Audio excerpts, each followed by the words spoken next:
approved. Thank you very much, Mr. President, Majority Leader, my esteemed colleagues of the Philippine Senate, good afternoon. Today I submit to this Chamber Committee Report number 4, sponsoring herewith Senate Bill 1306, an act entitled Postponing the December 2022 Barangay and Sangguniang Kabataan Elections, amending for the purpose RA 9164 as amended by RA 9340, RA 10632, RA 10656, RA 10923, RA 10952, and Republic Act 11462, and for other purposes.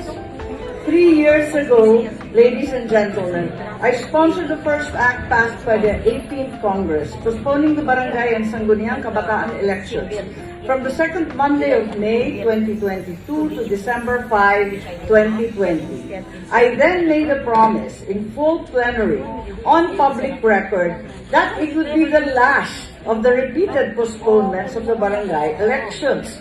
Today, in the immortal words of the late great Senator Miriam Defensor Santiago, let me confess, just as she did, I lied. I lied. Levity aside, there are compelling reasons why I must renege on that promise. The fact that the Barangay and Sangguniang Kabataan elections have been postponed relentlessly through decades merely underlies the unfinished business of the deeper issues plaguing both the Barangay and Sangguniang Kabataan systems. Unang-una, halos taon-taon na tayong nag-e-eleksyon. At kung tutuusin, napakaikli ng 3 taon para gampanan ang napakabigat na trabaho sa barangay. Responde sa kung may bagyo, maghahabol ng magnanakaw, mamamagitan sa kapitbahay kapag tumawid ng baboy, sa bakuran, pati sa away ng mga asawang nagseselos, lagot sikap. Nung tinamaan tayo ng COVID, sila ang sadyang naging frontliners mula sa ospital hanggang sa bahay-bahay, maging sa bukid at lansangan. Love ko si Kap, ang sabi ni Senator Bong Revilla. Sabay rin si Senator Lapid, Cayetano, Ejercito, Escudero, Estrada, Tolentino, na tulad ko na nilbihan sa lokal. A quick review reveals that every barangay election since 1989 has been postponed, resulting in an actual extension of term averaging 4 to 5 years. Hence, I propose that the term of barangay and SK officials be finally extended to 6 years and permanently fix their elections every May, the year following presidential elections. In fact, I have filed Senate Bill number 1195 last August 16, 2022, positing just such an extension and fixing the dates for both the barangay and SK elections for good.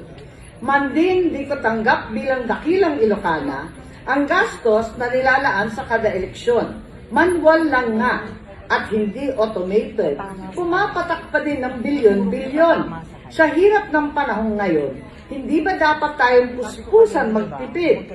Magagalit higit sa lahat si Senator Angara sa atin na panay ang hanap ng pera. There is likewise a need to revise and streamline the present Sangguniang Kabataan system. In particular, the feasibility of abolishing the Federasyon ng Sangguniang Kabataan at the barangay level, only maintaining it at the city and municipal levels.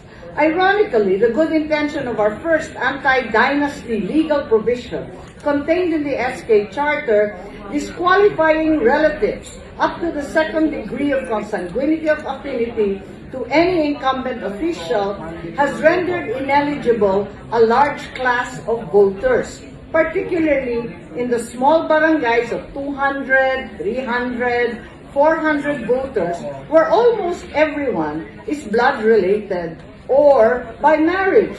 In my view, instead of an SK federation, a single SK representative in every barangay or municipal council should be considered. Perhaps a federation, a full federation is warranted only at the city or provincial level with the additional proviso only of reorganizing the SK Federation every 3 years or at midterm, thus avoiding the need for yet another election. Bilang orig na kabataang barangay, lola na po ng mga SK, pakiwari kong gaganda ang takbo ng SK kapag naisaayos ang kanilang termino kasabay ng mga barangay kapitan. Thus, this proposed election postponement is a means to buy us time for a series of measures that the Committee on Electoral Reform and People's Participation is proposing to Congress.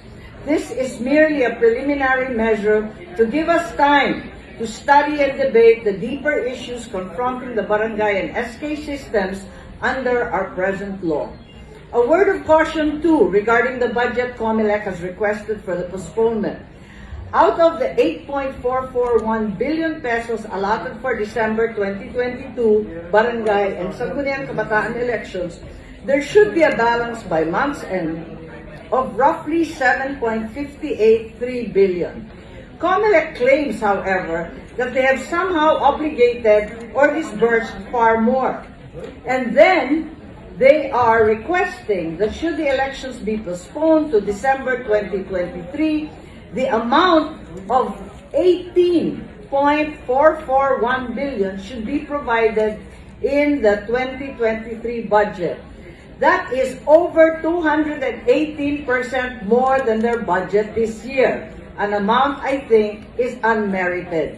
Sa tingin ko, kung kailangan magdagdag ng additional na 15% na additional precincts, 15% karagdagang botante, 15% na teachers at BEI, 15% sa mga supplies, dapat 15% lang ang idadagdag sa dating budget ng 8.4 o mahigit kumulang 9.6 billion. Kung nagtapat ang dakilang senador Miriam Defensor Santiago na siyang nagsisinungaling, may sinabi rin siya, kahit sinong tanga pwedeng tumakbo sa posisyon at posibleng umani ng boto sa kapwa niyang tanga. Wala naman sigurong tanga dito, kundi lahat matitinik at masisipag na senador nakatuon sa trabahong hinaharap. September at bare months na po, ramdam na ang Pasko. Paspasan na natin ang pagpapaubaya ng halalang barangay at SK ngayon. Maraming salamat, Ginoong Pangulo at mga minamahal kong kasamahan sa Senado.